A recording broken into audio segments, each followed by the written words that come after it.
ఆమోదం పొంది ఏ మేరకు నిధులు కావాలి, ఏ మేరకు అదనపు భారం పడుతుంది ఇవన్నీ కూడా చూసిన తర్వాత పూర్తి స్థాయి ప్రభుత్వ విధానం ఏంటో ఈ హెల్త్ కార్డు పైన ప్రకటించడం జరుగుతుంది. ఈ విధానం కాదని చెప్పి ఎవరికి వాళ్ళుగా మేము ప్రకటించేసుకున్నాం, ఎవరికి వాళ్ళుగా ఇది అలాంటి అమల్లో తీసుకొచ్చేస్తున్నాం అన్నటువంటి నాకైతే తెలియదు. మా మంత్రివర్గ ఉపసంఘం ముందుకి ఈ విషయం రాలేదు. దీని మీద పూర్తి స్థాయిలో చర్చించిన తర్వాత మాత్రమే ముఖ్యమంత్రి గారి దగ్గర ఈ నిర్ణయం. ఇతర రాజకీయ పార్టీల అభిప్రాయాలు, విధానాల ఆధారంగానే తెలంగాణపై కాంగ్రెస్ నేతృత్వంలోని యూపీఏ సర్కార్ నిర్ణయం తీసుకుంటుందని పిసిసి అధ్యక్షుడు బొత్స సత్యనారాయణ అన్నారు. తెలంగాణ అంశంపై నిర్ణయం తీసుకోవాల్సిన కాంగ్రెస్ కు అఖిలపక్ష భేటీలో అభిప్రాయం చెప్పాల్సిన అవసరం లేదన్న ఆయన కేంద్ర హోంమంత్రి అడిగితే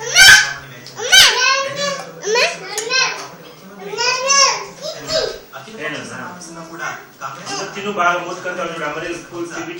అన్ని పార్టీల అభిప్రాయం మేరకు నిర్ణయించినట్టుగానే తీసుకుంటుందని వివరించారు. ఎన్నికలను దృష్టిలో పెట్టుకుని కార్యాచరణ రూపొందించారు. 15-16 తేదీల్లో జరిగే కాంగ్రెస్ సమావేశాల్లో తెలంగాణ అంశంపై చర్చించబోమని చేశారు.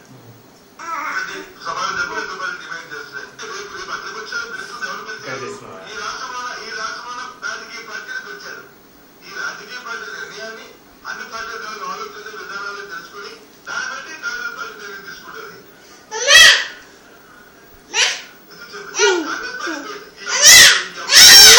అట్లా కాదు, మోహియను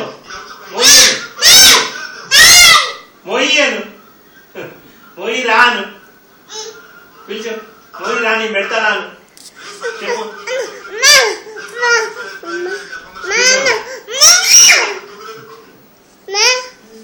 అటు బొత్స వ్యక్తిపై తెలంగాణ పరం